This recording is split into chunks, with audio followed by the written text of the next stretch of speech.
Hello সবাইকে, কেমন আছেন সবাই? আশা করছি সবাই খুব ভালো আছেন। আমরাও ভালো আছি। আজ হচ্ছে ব্যাচেলরদের জন্য খুব ঝটপট একটা বিরিয়ানি রেসিপি, যেটা খুব সহজে করে ফেলা যায়। এখানে প্রথমে আমি পেঁয়াজ, রসুন, আদা একটু বাটা একটু পেস্ট করে নিয়েছি, আর হচ্ছে পেঁয়াজ কুচি, বিরিয়ানি মশলা, আর এখানে হচ্ছে চাল, 4 কাপ চাল আমি সুন্দর করে ধুয়ে নিয়েছি। ধুয়ে একটু জলটা ঝরাতে দিয়ে রাখতে হবে।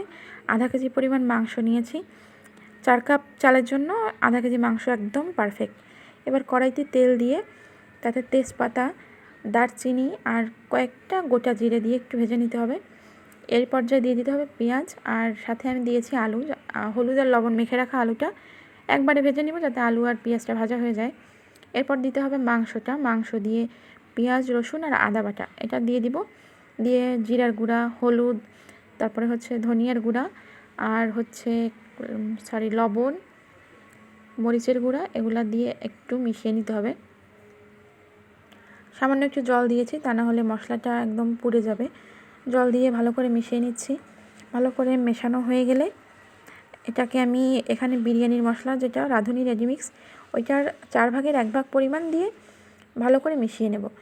এখানে আমি প্রথমে 4 ভাগের 1 ভাগ দিয়েছি, পরবর্তীতে আর 1 ভাগ দিয়েছি, সেটা পরে দেখানো হবে।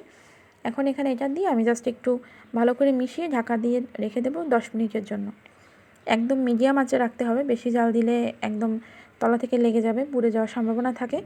10 মিনিট পর এটাকে আমি উঠিয়ে ঢাকনাটা তুলে নেড়েচেড়ে দেবো। নেড়েচেড়ে ভালো করে মিশাতে হবে, আর একটু নাড়তে থাকতে হবে কিছুক্ষণ পর পর, তা না হলে মশলাটা নিচে থেকে লেগে গেলে একটা বাজে ফ্লেভার আসবে। এই যে মশলাটা আমি মিশিয়ে নেওয়ার পরে মাংস কিছুক্ষণের জন্য রেখে দিয়েছি, আবার নাড়তে হবে। এখানে আমার রান্না করতে অনেক সময়ের প্রয়োজন হয়, অনেক সাহায্যের প্রয়োজন হয়, যেগুলো আমার বোনরা করে। ওরা না থাকলে কোনো কিছুই সম্ভব না। এখন এখানে চিনি দিয়েছি জাস্ট একটু স্বাদ আর কালারের জন্য। চিনি দিলে লবণ মিষ্টির ব্যালেন্সটা ঠিকঠাক হলে রান্নার টেস্ট দ্বিগুণ বেড়ে যায়। এবার দিয়েছি কয়েকটা কাঁচা লঙ্কা, আর হচ্ছে পোলাওয়ের চালটা, এটা দিয়ে আমি একসাথে সুন্দর করে একটু ভেজে নেব। যেহেতু এটা ঝটপট রেসিপি, তাই এর জন্য চাল আর মাংস একসাথে করে ভেজে নিলে আর কোনো ঝামেলা থাকবে না। চাল ভাজা বলতে ওই কোনো রকম একটু নেড়ে চেড়ে নিব। এদিকে আমি জল নিয়েছি 4 কাপ চালের জন্য 6 কাপ জল, আর 2 কাপ পরিমাণ লিকুইড দুধ। একটু লবণ দিলাম, লবণ দিয়ে তেজপাতা, কয়েকটা গোটা জিরা আর একটু দারচিনি দিয়েছি, আর কিশমিশগুলো দিয়ে দিয়েছি। এবার হচ্ছে সেই ভেজে রাখা চাল আর মাংসের যে মিক্সচারটা, ওটা দিয়ে দিব। দিয়ে 2 চামচ পরিমাণ বিরিয়ানি মশলা, 4 ভাগের 1 ভাগ দিয়েছিলাম প্রথমে, আর 1 ভাগ এখন দিয়ে এটাকে সুন্দর করে নেড়ে চেড়ে দিয়ে ঢাকা দিয়ে রাখতে হবে 10 মিনিটের মতো। 10 মিনিট পর ঢাকনাটা তুলতে হবে। ঢাকনা তুলে আমি এখানে আবার একটু এটাকে ভালো করে নেড়ে চেড়ে দেবো, যাতে তলা থেকে লেগে না যায় এবং নিচের যে চালটা ওটা উপরে চলে আসে, যা না হলে উপরের চালটা একদম আস্তে আস্তে থেকে যাবে। নেড়ে চেড়ে দিয়ে রাইস কুকারের যে ঢাকনার যে একটা ছিদ্র থাকে, ওইটা একটা কাগজ দিয়ে বন্ধ করে দিব।